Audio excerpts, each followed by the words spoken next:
Bismillahirrahmanirrahim. Baiklah anak-anak, kita hari ini ya akan belajar kalimat verbal present tense ya.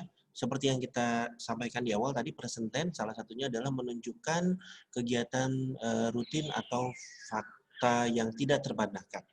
Nah, sekarang yang kita fokus ke kegiatan rutin kita nih ya, kegiatan yang sehari-hari kita lakukan. Nah, pola kalimatnya biasanya menggunakan pola kalimat verbal. Nah, kalian tahu nggak kalimat verbal itu apa? Oke, kalimat verbal itu adalah kalimat yang di dalamnya ada kata kerja. Nah, silakan kalian lihat contoh berikut ini. Saya selalu bangun jam 5 pagi. Saya selalu bangun jam 5 pagi. Kata kerjanya bisa kalian tunjukkan di mana? Betul, yang ini ya. Kemudian, semua muslim sholat 5 kali per hari. Nah, ini kata kerjanya, salat. Kemudian contoh yang terakhir adalah ayah saya selalu membaca berita setiap pagi. Iya, betul, kata kerjanya ini. Dan ini kenapa disebut present tense? Karena kalimat-kalimat ini menunjukkan kegiatan rutinitas yang kita lakukan setiap hari. Ya, ciri-ciri dalam kalimatnya dengan adanya kata ini selalu ya, kemudian 5 kali per hari atau setiap pagi ya. Setelah kalian paham ciri-ciri bentuk kalimat verbal itu seperti apa, ya. Sekarang kita akan mencoba bagaimana membentuk kalimat verbal dalam bahasa Inggris yang benar ya.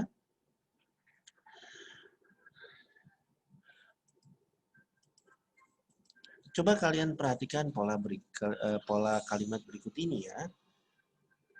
Membentuk kalimat present tense dalam pola kalimat verbal selalu didahului oleh subjek ya, kata pelakunya dulu ya, pelaku dulu, kemudian diikuti oleh adverb of frequency. Adverb of frequency ini adalah kata bantu yang menunjukkan kebiasaan atau rutinitas. Misalkan usually ya, biasanya, atau always, selalu, atau rarely, jarang. Kemudian diikuti oleh kata kerja pertama ya. Kata kerja pertama ini anak-anak ya, yang kata kerja dasar. Oke, kemudian baru diikuti oleh objek dan kata keterangan waktu ya. Kata keterangan waktu yang dipakai di present tense adalah yang menunjukkan kegiatan tersebut berulang-ulang ya, seperti every day ya, kemudian every month, every week, dan seterusnya. Coba kalian perhatikan polanya di sini. I study French every day. I study French every day. Ya, mohon maaf ini kurang ya. Saya belajar bahasa Prancis setiap hari. Contoh yang kedua, you usually arrive at the office early every day. Kamu biasanya tiba di kantor lebih pagi setiap hari. Ya, dari kedua contoh yang tadi Bapak sebutkan, sudah jelas kegiatan ini dilakukan secara rutin. Bisa kalian lihat dengan kalian perhatikan di akhir kalimatnya ya, ada adverb of time yang menunjukkan bahwa kegiatan ini berulang-ulang. Ya. Kemudian contoh ketiga adalah they get the salary every month. Mereka mendapatkan uang gaji setiap bulan. We rarely visit our grandmother house. Kita jarang mengunjungi rumah nenek kita. Ya, seperti itu membentuk pola kalimatnya. Jadi rangkumannya adalah ketika kita ingin membuat kalimat positifnya, yang kita dahulukan adalah subjeknya ya anak-anak ya. Subjeknya terlebih dahulu. Nah, bagaimana kalau dengan kata ganti perorangan jamak? Seperti my father and I. Ya, seperti my father and I. Nah, misalkan kita ingin membuat kalimat ini ya dengan subjek ayah saya dan saya. Misalkan my father and I fish every week. Seperti itu, pergi memancing setiap minggu. Atau my mother and I misalkan prepare the breakfast every morning. Bisa jadi seperti ini anak-anak ya. Intinya harus selalu didahului oleh subjeknya atau pelakunya ya. Seperti itu. Dan pola kalimatnya sama. Pola kalimatnya sama ya. Jadi ini subjeknya terlebih dahulu. Kalian lihat ini subjeknya ya. Kalau ini subjeknya ada dua ya. My father dan I. Ini juga ada dua. My mother dan I, ya. Kemudian kata kerja yang dipakai adalah kata kerja dasar atau kata kerja pertama, kemudian diikuti dengan kata keterangan waktu yang menunjukkan bahwa kegiatan ini berulang-ulang, ya. Coba kalian perhatikan di sini, di contoh pertama ya, ini tidak ada objek, nggak masalah ya. Kemudian di yang kedua kata ini tidak ada juga kata adverb frekuensi, ini juga nggak masalah. Yang paling penting adalah kalian menggunakan kata kerjanya yang pertama, seperti itu, ya. Paham ya anak-anak ya? Insya Allah mudah-mudahan paham ya. Baik, coba kita lanjutkan ke slide berikutnya. Nah, bagaimana kalau subjeknya she, he ya, atau kata ganti perorangan tunggal seperti my father? Ya, pola membentuk kalimatnya sama ya susunannya, yaitu subjek terlebih dahulu ya, subjek terlebih dahulu, kemudian adverb frekuensi, kemudian verb pertama, kemudian objek dan adverb of time. Contohnya adalah she studies French every day ya. Kemudian he usually arrives at the office early every day. Nah, kalau ini menggunakan kata ganti perorangan tunggal. My father always drives me to school every morning. Jadi polanya sama ya. Subjek dulu, kemudian adverb frekuensi, ini bisa ada atau tidak, nggak masalah. Kemudian diikuti oleh kata kerja pertama, kemudian objek, dan kata keterangan waktu. Kemudian apa bedanya dengan yang pertama tadi, Bapak? Oke, perbedaannya adalah kalau subjeknya she, he, it ya, kalau subjeknya she atau kata ganti perorangan tunggal, maka kata kerja di sini mendapat imbuhan s atau is. Coba kalian perhatikan di sini. Ya, ini ya, tambahannya ini nih. Nah, coba kalian perhatikan pula, di sini ada yang menambahkan tambahan s saja, tapi ada juga yang menambah tambahan is. Nah, ini ada ketentuannya nggak, Pak? Ada ketentuannya ya, dan banyak sekali kata-katanya. Ini perlu kalian hafal ya, atau perlu kalian biasain ya. Nah, kalau misalkan kata kerja yang berakhiran O, misalkan go ya.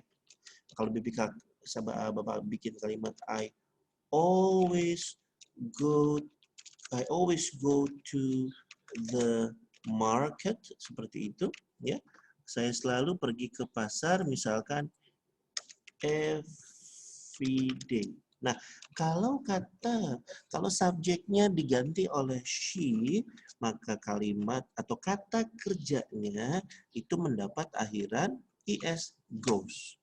Ya, goes to the market every day, seperti itu ya. Maka untuk kata kerja berakhiran o itu akan bertambah tambahan is, goes ya. Atau study ya, seperti tadi mendapat tambahan is ya. Atau kata yang sering digunakan juga adalah kata kerja yang berakhiran ch. Misalkan teach ya, teach. Nah, kalau subjeknya she, he atau kata ganti perorangan tunggal, maka teach ini mendapat timbuhan juga, mendapat timbuhan is. Ya, misalkan kalau I teach English.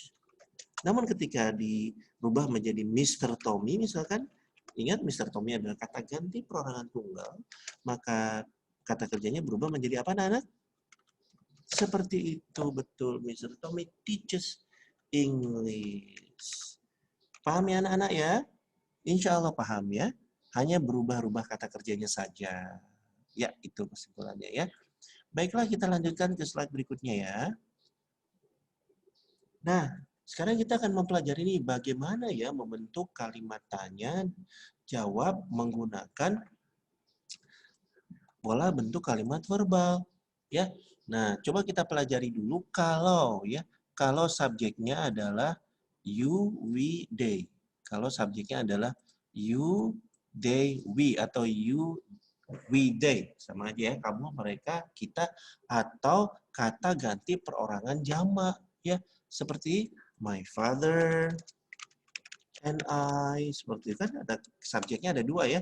The student. Nah, ini juga subjeknya jamak. Ciri-cirinya apa? Ini ada S-nya ya, menunjukkan jamak. Misalkan people, orang ya, orang-orang, masyarakat ya. Kemudian apa lagi? Banyak ya. My father and I, my mother and I, the students, people, kemudian policeman, ya, banyak sekali ya. Oke. Nah, bagaimana cara membentuk kalimat bertanya dan menjawabnya? Coba kita perhatikan contoh berikut ini ya, anak-anak ya. Do you always go to bed at 9 p.m.? Do you always go to bed at 9 p.m.? Nah, ini kalimat interrogatifnya. Kalau kita perhatikan, ketika kita membuat kalimat tanya dari present tense, kita menggunakan kata bantu atau yang kita kenal auxiliary verb do. Ya. Jadi kalau kita mau bikin kalimat tanya, yang pertama kita lakukan adalah do dulu. Ya, do dulu. Ya. Kemudian apa yang ingin kita tanyakan? Misalkan, apakah kamu belajar setiap hari? Do you always study? Seperti itu ya. Apakah mereka pergi? Do they go? Do sama ya. Do misalkan apakah murid-murid itu belajar atau mempelajari bahasa Inggris? Do the student, jangan lupa ada S-nya, learn? Ya, seperti ini ya. Jadi sini kalimat tanya semua anak-anak. Jadi kalimat tanya itu harus menggunakan kata bantu do di awal ya. Yang artinya kurang lebih sama dengan apakah. Ya. Do you always go to bed at 9 p.m.? Apakah kamu selalu ke tempat tidur? Artinya ini tidur ya, go to bed at 9 p.m. jam 9 malam. Jawaban yang singkat, yes I do, ya, atau no I do not. Nah ini jawaban singkatnya nih, yes I do, no I do not, atau don't. Kemudian kalau kita mau kalimat atau jawaban yang lengkap, sama seperti kita membuat kalimat positifnya, I always go to bed at 9 p.m. Paham ya anak-anak ya? Nah ini contoh kedua juga seperti ini nih, sama ya, apakah mereka berbicara bahasa Inggris? Do they speak English? Apakah mereka bicara bahasa Inggris? Ya, jawaban yang pendek adalah yes they do. Jawaban yang pendeknya no they do not atau don't. They speak English. Ya. Jadi kesimpulannya kalau kita ingin membuat kalimat tanya, ya kita harus menggunakan auxiliary verb do untuk subjek you, they, we, ya, atau kata ganti jamak, kata ganti orang yang jamak, lebih dari satu. Ya, paham ya? Oke. Baiklah. Nah, sekarang bagaimana kalau menggunakan subjek she, he, it? Ya, she, he, it sama seperti tadi ya. Kalau tadi menggunakan kata bantu do, nah sekarang kita menggunakan kata bantu does. Kalau kita ingin membuat kalimat tanya, ya, atau kalimat negatif. Kalian perhatikan soalnya di sini ya, contoh kalimatnya, maaf. Does she always go to bed at 9 p.m.? Apakah dia selalu tidur jam 9 malam? Kalian perhatikan di sini, go-nya itu sekarang tidak mendapatkan input apa-apa. Jadi kembali ke bentuk awalnya, go. Ya. Kemudian ditambahkan atau does-nya ditempatkan di awal kalimat. Ya. Does she always go to bed? Ya. Atau misalkan kalau Bapak bikin kalimat lagi di sini ya. Does he always pick you up? Pick up itu artinya apa? Menjemput ya. Seperti itu ya. Does she always drive you home? Misalkan seperti itu, bisa jadi seperti itu ya. Oke, jadi yang paling penting kesimpulannya adalah kalau kita ingin membuat kalimat bertanya dari subjeknya she, he, it, atau kata ganti perorangan tunggal nih. Misalkan your father, ya. Your father, your mother, ya, atau kata ganti perorangan lainnya yang tunggal. Ketika ingin membentuk kalimat tanya, maka kita memakai kata bantu dash. Misalkan, apakah ayah kamu selalu minum kopi setiap hari? Apakah ayah kamu? Ya, apakah ayah kamu?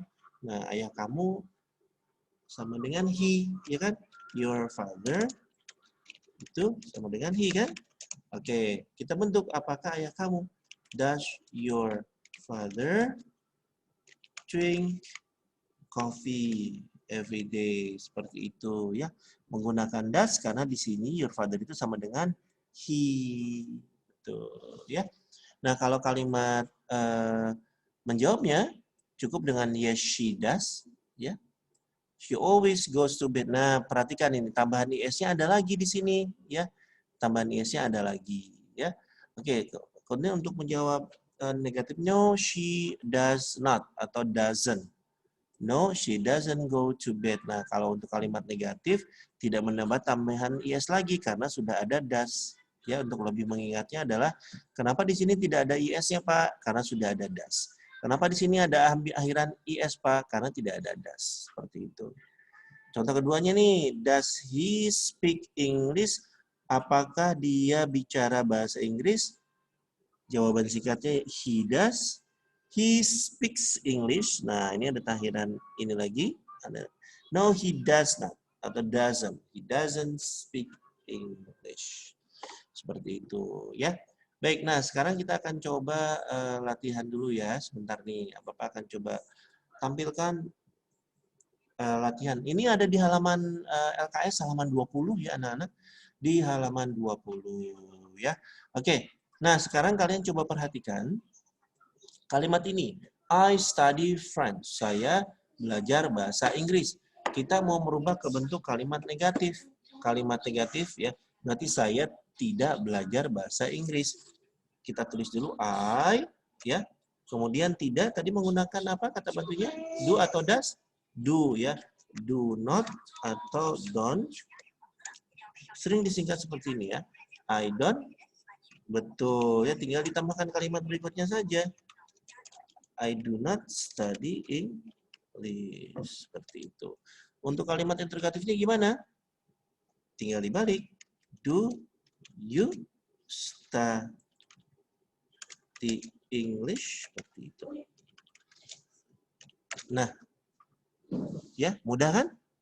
Sama juga dengan yang nomor 2-nya. You copy from other student. Kamu menyalin dari siswa yang lain. Negatifnya, tulis lagi saja subjeknya. You copy. You, kemudian kamu tidak mengcopy. Berarti you do not atau don't copy from other student. Gitu. Ya. Kemudian kalimat bertanyanya sama. Do-nya kedepankan. Do you copy? Nah, ya. Kalimat berikutnya sama. Di halaman 20 kalian bisa latih lagi di situ ya. Baik, itu saja mengenai topik kalimat verbal untuk present tense. Terima kasih untuk menyimak ya.